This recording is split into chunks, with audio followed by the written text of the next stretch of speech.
Hi everybody, I hope you're all well. Welcome to the last part of your English home learning.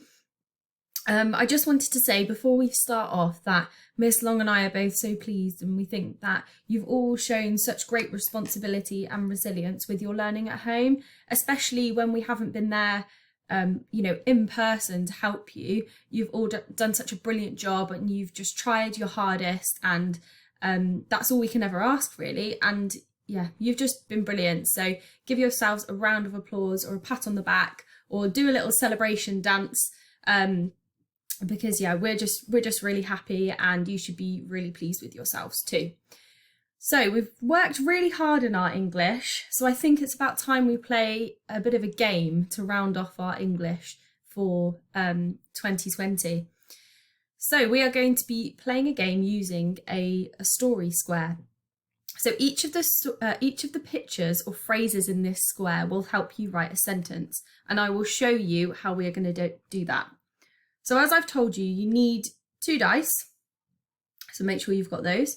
You can play this game with someone, or you can play it with an adult, or you can play it on your own. It's absolutely fine. Now, this story can be as silly as you want it to be, because in the squares, we've got things like cauliflower, bread, a horse, a candle, a clock with arms and legs. We've also got some Christmassy things in there as well. So I'm not asking for it to be a serious at all. This can just be a little bit of fun for you at home. First thing we need to do is we need to pick our genre. So we need to pick the theme of the story that we are going to be writing. And how we're going to do that is we're going to roll a dice, and whatever number the dice lands on, we will have a look at our key here, and that will choose the type of story we're going to write. So I will roll this one. I promise I will not cheat. Roll it over here. Okay, so I've got a 1. Oh, so I've got a horror. Okay, I feel all right about that. I feel like I could write a horror. However, if I get cauliflower, I'm not sure how I can make cauliflower scary, but we'll see how we go. Okay, so I've moved on to the next page. So remember, I got a horror story, and I'm the one that's writing it. So I am the author, and I have written that here on my table. You will have access to all of this on the home learning website, but you can just pause the video and use this to help you when you are writing your sentences. So you can use this table here. The sentences are numbered, and the numbers that you roll on the dice are here, and you can write your sentence here. So I'm just going to show you how I'll do that. So I'm writing a horror story. Let's write our first sentence. So these numbers here are going to correspond to the dice. So they're going to be linked to what the dice rolls. So this is going to be the first dice I will roll. It will help me pick a number. The second dice I roll will help me pick the second number. Then I will follow those 2 numbers until they meet. So let's say, for example, I rolled a 2 on my first dice and a 3 on my second. I would get the Christmas tree, because I'd be going down on the 2 and across for the 3. So I would need to write my first sentence about a Christmas tree, but it would need to be horror themed. Okay, so I'm going to write my first sentence now. I'm going to roll my dice. Dice number 1, let's go. Oh, went under my window pane, but I have got a 4. I've got a 4. Oh, so a 4 at the moment would be for me to use speech. If I roll a 1 next, I will definitely be using speech, but I don't know what I have got next, have I? So I'll roll my next dice. Okay, I have got a 5. So remember, I've got 4 on top, 5 down here. So 4 down, 5 across. Okay, so I need to make sure that I use an adjective in my first sentence, but they haven't said what I can include, so I can start my sentence however I like. Okay, so for my sentence, I'm going to start it by introducing a character. So I might say the icy snow queen swirled her bewitched broom and cackled in the frosty air.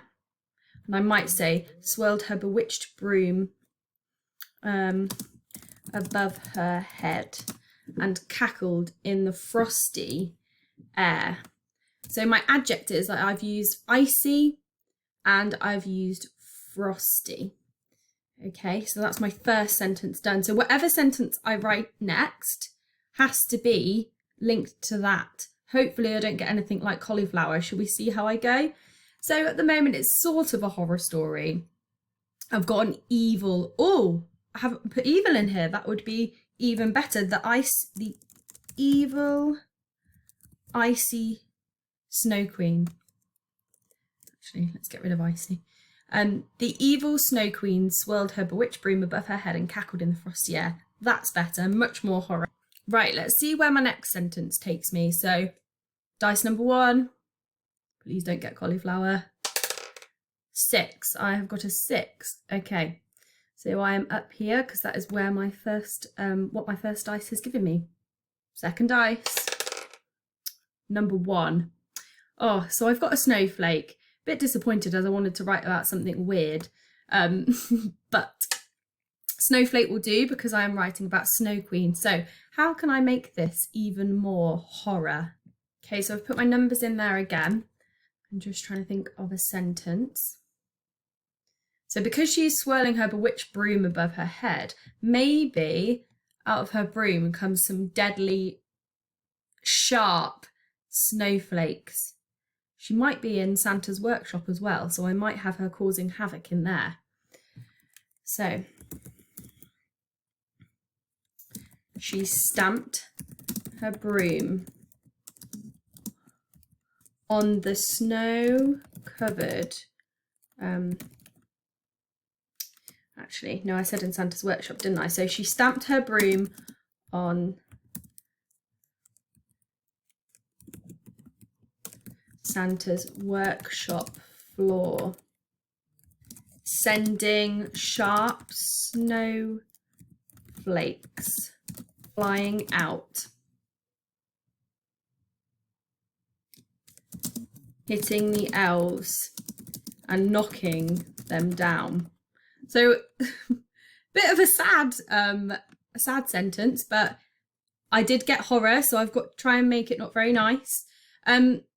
Try not to be too gruesome when you make your stories if you do get horror, because you don't know what you're going to get next. So maybe leave it so your sentences can always be open for whatever is going to come along next. Okay? So the evil Snow Queen swirled her bewitched broom above her head and cackled in the frosty air. She stamped her broom on Santa's workshop floor, sending sharp snowflakes flying out, hitting the elves and knocking them down.